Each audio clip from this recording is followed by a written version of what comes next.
Hi guys, good morning everyone. नमस्कार, सुप्रभात। मैं अंकिता सिंह फिर से आपके सामने प्रेजेंट हूँ एक और नए वीडियो के साथ, जिसमें मैं आपको पढ़ाऊंगी एग्जाम्पल ऑफ डिस्ट्रीब्यूटेड प्रोनाउन। इससे पहले वीडियो में मैंने इसके कुछ एग्जाम्पल्स पढ़ा दिए थे। इसमें जो एग्जाम्पल्स आपके छूट गए थे वो एग्जाम्पल्स मैं आपको कराऊंगी।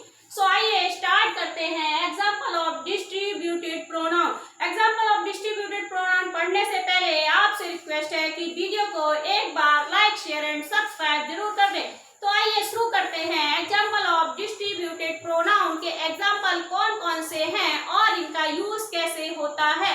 तो आइए शुरू करते हैं। ईच और एवरी। ईच और एवरी का प्रयोग कहाँ होता है, हम कैसे समझेंगे कि इस सेंटेंस में ईच का प्रयोग होगा और इस सेंटेंस में एवरी का प्रयोग होगा। तो आइए देखते हैं कि कहाँ ईच का प्रयोग होगा और कहाँ एवरी का प्रयोग होगा। ईच का प्रयोग two, more than two. Each का प्रयोग दो या दो से अधिक में से प्रत्येक के लिए ईच का प्रयोग होता है। ईच का प्रयोग दो या दो से अधिक में से प्रत्येक के लिए ईच का प्रयोग होता है। जहाँ दो लोगों की बात की जाए या दो से अधिक लोगों की बात की जाए वहाँ हम ईच का प्रयोग करते हैं। जहाँ दो लोगों की बात की जाए, दो से अधिक लोगों की बात की जाए वहाँ हम ईच का प्रयोग करते हैं। और वहाँ हमेशा वर्ब आपकी कैसी आएगी, वहाँ हमेशा वर्ब आपकी सिंगुलर आएगी। वहाँ आपकी वर्ब कैसी आएगी, वहाँ आपकी वर्ब हमेशा सिंगुलर आएगी।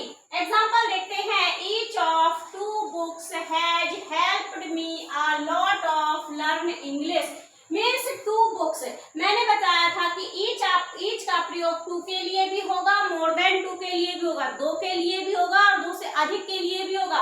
तो यहाँ देखिए दो के लिए हुआ है। ईच ऑफ टू बुक्स, दो किताबों में से, has helped me a lot to learn English. दो किताबों में से प्रत्येक जो बुक है, दो बुक्स में से प्रत्येक बुक ने मुझे इंग्लिश सीखने में मेरी मदद की है। दो किताबों में से प्रत्येक किताब ने मेरी इंग्लिश सीखने में हेल्प की है, मदद की है। तो यहाँ देखिए ईच का प्रयोग हमने दो लोगों के लिए किया है। नेक्स्ट सेंटेंस में देखते हैं। Each of the four books has helped me a lot to learn English.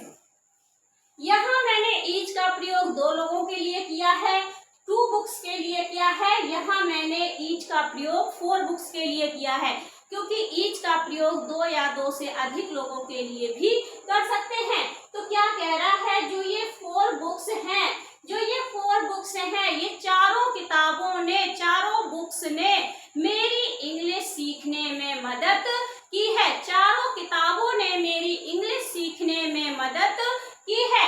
तो ईच का प्रयोग हम टू के लिए भी कर सकते हैं और टू से अधिक के लिए 3, 4, 5, टू से अधिक के लिए भी कर सकते हैं। तो अभी आपको समझ में आ गया होगा कि ईच का प्रयोग दो लोगों के लिए और दो से अधिक लोगों के लिए भी करते हैं। और इसके लिए वर्ब क्या यूज होगी, ईच के साथ वर्ब हमेशा सिंगुलर यूज होगी। आइए नेक्स्ट देखते हैं। एवरीवन। एवरीवन का यूज किसके साथ करते हैं, एवरीवन का यूज मोर देन टू के साथ करते हैं। एवरीवन का यूज किसके साथ करते हैं, मोर देन टू के साथ करते हैं। दो से अधिक में से प्रत्येक के लिए हम एवरीवन का यूज करते हैं।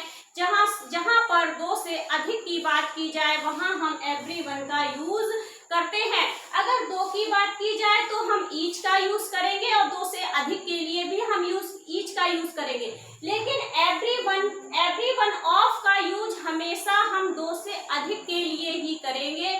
कभी भी दो के लिए हम एवरीवन का यूज नहीं करेंगे। तो आइए देखते हैं और इसके साथ वर्ब क्या यूज होगी। एवरीवन के साथ भी वर्ब सिंगुलर वर्ब ही यूज होगी।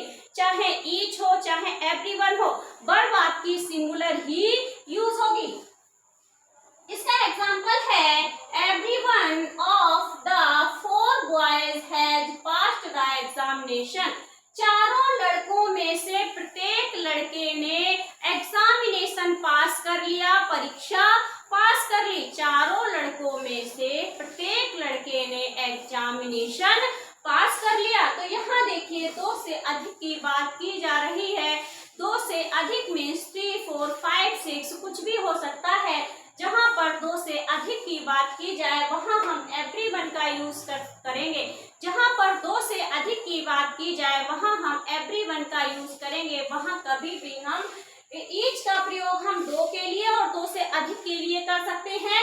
अगर हम दो लोगों की बात करें वहां कभी भी हम एवरीवन का यूज नहीं करेंगे। जहां हम दो लोगों की बात करेंगे वहां हम कभी भी एवरीवन का यूज नहीं करेंगे।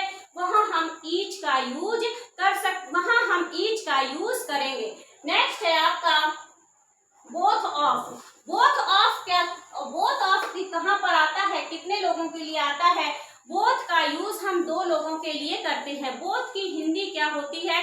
बोथ की हिंदी ही दोनों होती है। दोनों होती है तो यहीं से आप समझ लीजिए कि बोथ का यूज हम दो लोगों के लिए ही करते हैं। दो लोगों के लिए करते हैं। इसमें वर्ब बोथ के साथ क्या आएगी? बोथ के साथ वर्ब आपकी प्लूरल वर्ब आएगी। बोथ के साथ आपकी वर्ब कौन सी आएगी? तो बोथ के साथ आपकी प्लूरल वर्ब आएगी। एग्जांपल देखते हैं।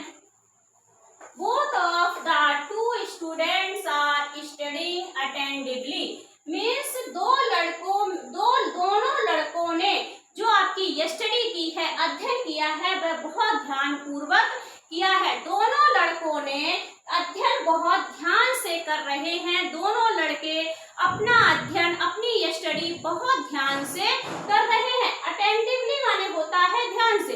दोनों लड़के अध्ययन बहुत ध्यान से कर रहे हैं। और इसके साथ देखिए हमने वर्ब भी कैसी यूज की है? प्लूरल यूज की है। बोथ और ऑल ऑफ के साथ वर्ब हमेशा प्लूरल आएगी। नेक्स्ट है आपका बोथ ऑफ। आपका समझ में आ गया होगा। बोथ ऑफ दो लोगों के लिए आता है और इसमें हमेशा प्लूरल वर्ब यूज होती है। All of more than two. All of दो से अधिक लोगों के लिए आएगा।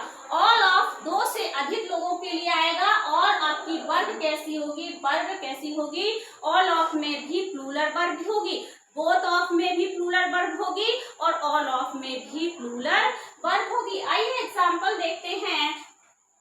All of 5 girls are studying attentively। यहाँ देखिए दो से अधिक की बात की जा रही है क्योंकि यहाँ पर 5 गर्ल्स है। 5 लड़कियां जो हैं बहुत ध्यान से अध्ययन कर रही हैं। पांचों लड़कियां बहुत ध्यान से अध्ययन कर रही हैं। तो यहाँ पर हमने देखा कि ऑल ऑफ दो से अधिक लोगों के लिए यूज हो रहा है और इसमें वर्ब भी कैसी यूज हो रही है? प्लूरल यूज हो रही है। तो आपको अभी समझ में आ गया होगा ईच और एवरीवन कहाँ यूज होंगे।